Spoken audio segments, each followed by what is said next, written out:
World of Tanks. If you've ever heard of this game, you're most likely a boomer. In 2010, Wargaming released World of Tanks as a massive multiplayer vehicle destruction game, and it clearly takes inspiration from other demolition games of its time. It started out on PC and eventually made its way to mobile and console, and the goal of the game was simply to destroy the other team's tanks or capture a flag.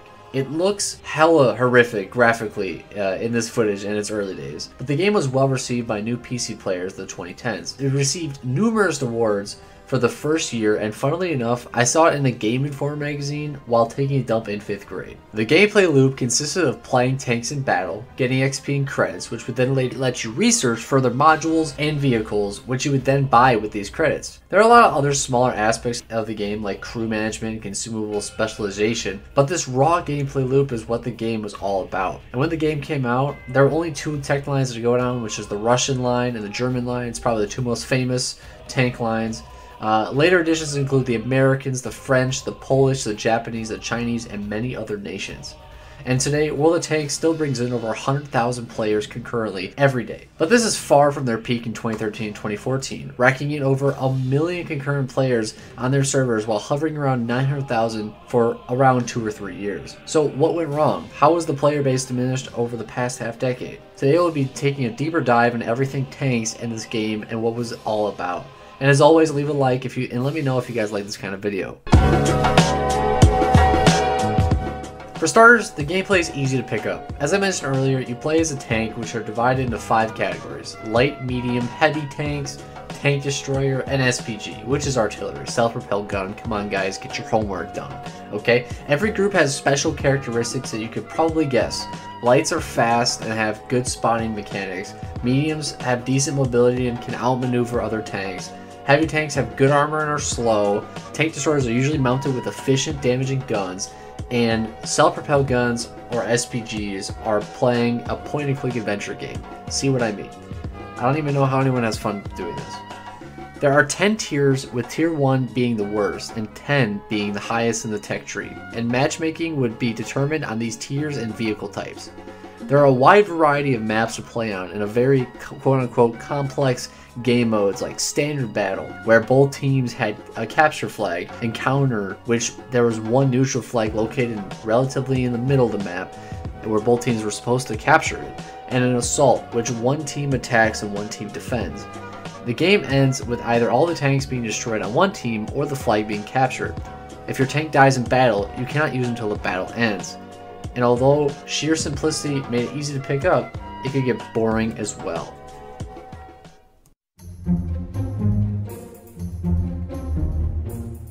As per most MMOs that are free to play, especially nowadays, there's a big catch when it comes to how free it really is. Unlike shitty Wizard 101, which didn't even allow you to go to any other areas outside the main city, yes, I hold grudges, World of Tanks will allow you to go down every line free to play. The only problem is the grind that you might have to endure while going down to get a certain tank. Trust me, the first time you buy a new tank in this game, you're like, great, I have finally found a new strong as shit tank. But a stock tank that you don't have any modules researched on is the worst thing you could ever encounter in a game. It has a pathetic gun, it's not upgraded engine, so it's slow, its radio sucks, the tracks make you turn slower, everything needs to be researched, which could be painful. But if you pay for a premium subscription, you get bonus XP and credits, and bonus uses on your matches that you win, which will just get you even more XP if you did well in them. And back in the day, you went from an average Detroit house to a Gucci garage. A tier 6 tank with a standard account takes roughly 100 games to progress to the tier 7. Now gameplay has a factor, as in if you perform better you'll get more XP and credits, but I'm just taking this on average. Around 100 games is usually enough. With premium, this would take you down to roughly 50 games due to the 50% XP and credit boost from each game. Averaging each battle at 7 minutes, a standard account would take nearly 12 hours to complete a tank, and this will only get exponentially harder the further you go up the tree. Purchasing gold, the premium currency used with real money, can convert XP from previous maxed out tanks and convert it into XP, which only can be used on any vehicle. This also paired well with the premium tanks, which were maxed out on purchase and they were purchasable tanks, gold tanks, that were rarely offered to free players through reward systems. These generate more credits than normal and generate that XP that can be converted instantly.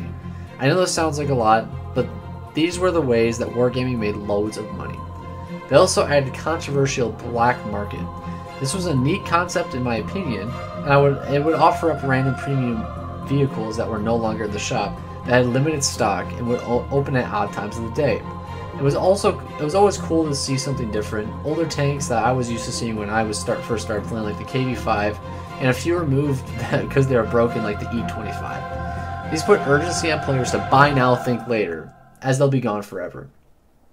These were the three main ways of making money through microtransactions, but they also offer packages on their website for XP, crew XP, and credit boosters. And these were clearly very profitable, as in 2020 they surpassed World of Warcraft in microtransaction revenue of $327 million.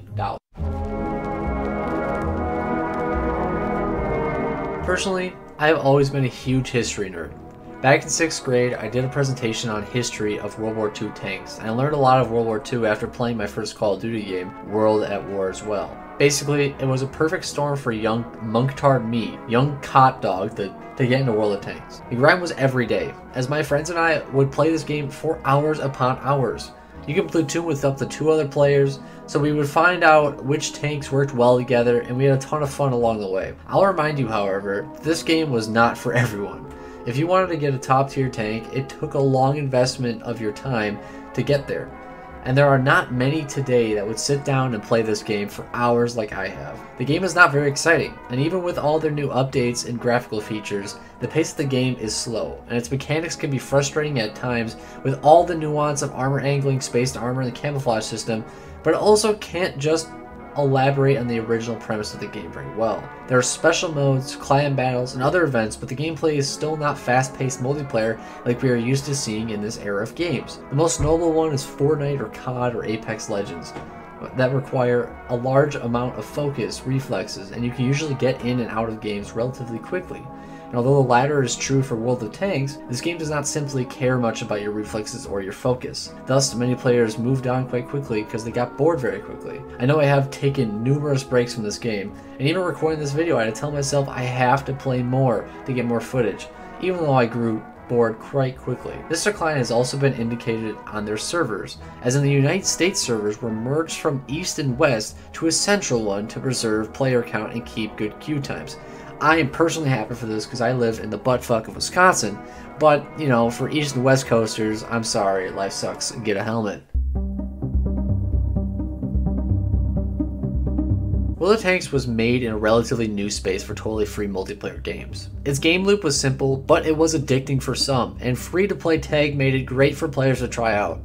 The gameplay was slow, but it was nuanced. Players who played on the map many times knew where all the hot zones were, where good camo spots are for sniping, and micro movements like armor angling and weak points of tanks were the real draw for perfectionists to become the best in the lobby. Clan Wars were also a big feature and still are, with a world map that can be divided into territories, and clans could fight over control of the land, which would generate gold that could be distributed to clan members for free. This showed that wargaming weren't 100% against free-to-play players, which is hard to say these days. Personally, I just like checking out the website map, especially when I was younger and I couldn't get those tier 10 tanks, and seeing which clans were planning assaults and which ones held the most territory. I've never been on a clan that won any of these battles, but in my later years, I ended up becoming a major tank gamer, and I thought these games were really fun. It was very competitive, and I'm a very competitive person, so it kind of filled that niche for me, but overall, it was a long grind to get there. I totally wish other games would also bring this Clan Wars game mode into their system, like Call of Duty did and Call of Duty Ghosts, and some other games as well. And it made it rewarding for World of Tanks players because it was engaging and gave us end goals for everyone if they so chose to play the game that long. World of Tanks also offered a lot of smaller calendar month events That would just be small challenges like get a kill or, you know, destroy someone's engine and you got some bonus rewards. And this gave us a bunch of free content for people that would either be returning the game or just people who are free to players. This was a great thing that they've done by offering so many free things for players to do. It didn't add a lot of content, but it did add a lot of bonuses for these free-to-play players that were grinding so hard. Alright, boys and girls, and gremlins and goblins, we're going to get to the verdict now. World of Tanks does some very good things that other games should focus on replicating. Creating microtransactions that do not affect other players in a negative way in a game, i.e. premium tanks, premium accounts, and gold is a great idea. I've never been a fan, and I don't think anyone's ever been a fan of microtransactions, but this is probably the least egregious way of implementing it in your game. I think it's unfair to say that it was all Wargaming's fault for losing this player base. A shift in the gaming culture moved new eyes from seeing it, and the gameplay itself, not all that special. Wargaming did not do themselves any features by adding in so many premium tanks instead of new tech lines for players, as well as this cash grab black market system, which was just there for more revenue and opposed to the for the players mantra that the game claimed to be all about. The gameplay and its game modes are also lackluster, which led to a lack of different gameplay systems, which were only alleviated in 1 or 2 special events during the year, in which they created special game modes like soccer or special OBJ capturing systems like capture the flag. This all leads me to where we are today. A tiny of the game turned into a shell of its former self, with its steady decline in player count and its updates. And it's really a shame to be talking about this now because I thought this game would be super successful for years to come, and there'll still be players playing it even 10 years from now. We all know what a game like this could have been. It could have been the next Fortnite, but because of its gameplay system and how slow paced it was, it just didn't meet everyone's eyes. And personally, this game means a lot to me, so I'm happy to make this video, and it gave me a reason to play the game again. And someone who's stuck into the devil's armpit ass cheeks that is Dota 2, I'm very happy to switch it up a little bit and play a game like this, where I can turn something on in the background, like skip talking about a stupid Cowboys and Undisputed, and just play this game. Anyways, guys, thanks so much for watching this video. I hope you guys have a fantastic rest of your day, and if you guys have played this game, how'd you like World of Tanks? Do you think it was fun? Did you think you just play it a couple times on your console and then quit? Anyways, guys, see you guys in the next one. See, at times I might be running like a brother gunning craze with army fatigues, cause every day I'm hunting justice like a cure for AIDS. Swing a spade, rhyme craze. I move strategic, lyrics blaze whenever heated on point. Inflaming MCs like joints, some manufacturer reactions like I'm packing. State of mind's position like a prison, my soul's attacking. Using the streets as the planes of battle. I'm rounding hostages like cattle. I sneak attacking from the shadows to leave you rattled by my militant ways. My murdering phase, assassinating traitors out of habit. My mind is tragic, still in training for this time of reigning. I'm talking terrorists, so fuck this waste of time explaining. So I'll attack you.